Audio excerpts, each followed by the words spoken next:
Genesis chapter 19. Now, the two angels came to Sodom in the evening, and Lot was sitting in the gate of Sodom. When Lot saw them, he rose to meet them, and he bowed himself with his face toward the ground. And he said, "Hear now, my lords, please turn into your servant's house, and spend the night, and wash your feet. Then you may rise early and go on your way." And they said, "No, but we will spend the night in the open square." But he insisted strongly. So they turned into him, and entered his house. Then he made them a feast, and baked unleavened bread, and they ate. Now before they lay down, the men of the city, the men of Sodom, both old and young, all the people from every quarter, surrounded the house. And they called to Lot and said to him, "Where are the men who came to you tonight? Bring them out to us, that we may know them carnally." So Lot went out to them through the doorway, shut the door behind him, and said, "Please, my brethren, do not do so wickedly. See now, I have 2 daughters who have not known a man. Please, let me bring them out to you, and you may do to them as you wish. Only do nothing to these men, since this is the reason they have come under the shadow of my roof." And they said, "Stand back." Then they said, "This one came in to stay here, and he keeps acting as a judge. Now, we will deal worse with you than with them." So they pressed hard against the man Lot, and came near to break down the door. But the men reached out their hands and pulled Lot into the house with them, and shut the door.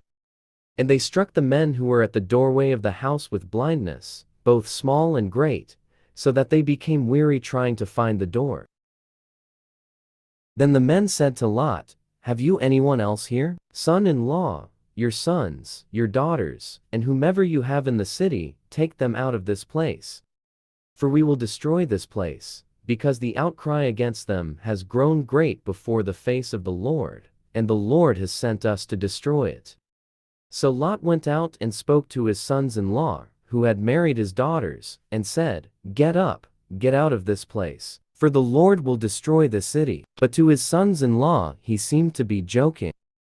When the morning dawned, the angels urged Lot to hurry, saying, "Arise, take your wife and your 2 daughters, who are here, lest you be consumed in the punishment of the city." And while he lingered, the men took hold of his hand, his wife's hand, and the hands of his 2 daughters, the Lord being merciful to him, and they brought him out and set him outside the city. So it came to pass, when they had brought them outside, that he said, "Escape for your life. Do not look behind you, nor stay anywhere in the plain. Escape to the mountains, lest you be destroyed." Then Lot said to them, "Please, no, my lords.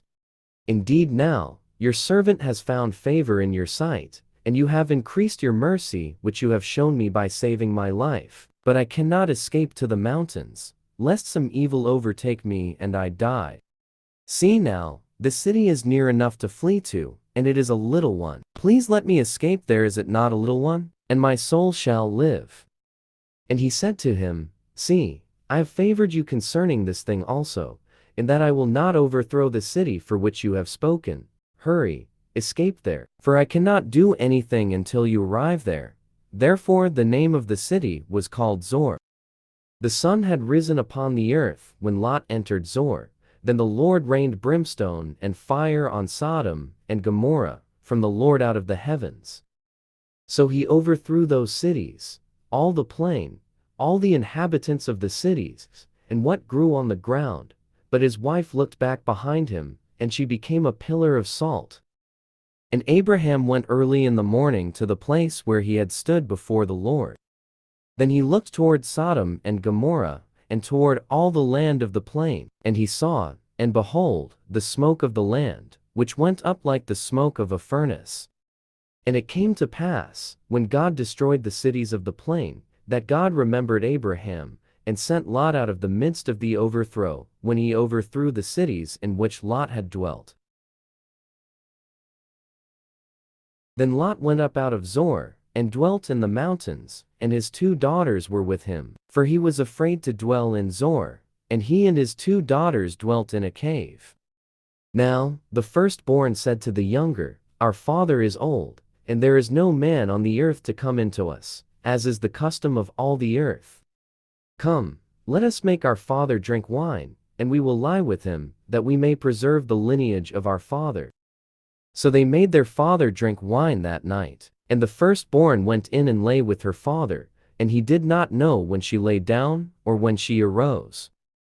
It happened on the next day that the firstborn said to the younger, Indeed, I lay with my father last night. Let us make him drink wine tonight also, and you go in and lie with him, that we may preserve the lineage of our father. Then they made their father drink wine that night also, and the younger arose and lay with him, and he did not know when she lay down or when she arose. Thus both the daughters of Lot were with child by their father. The firstborn bore a son, and called his name Moab. He is the father of the Moabites to this day. And the younger, she also bore a son, and called his name Ben-Ammi. He is the father of the people of Ammon to this day.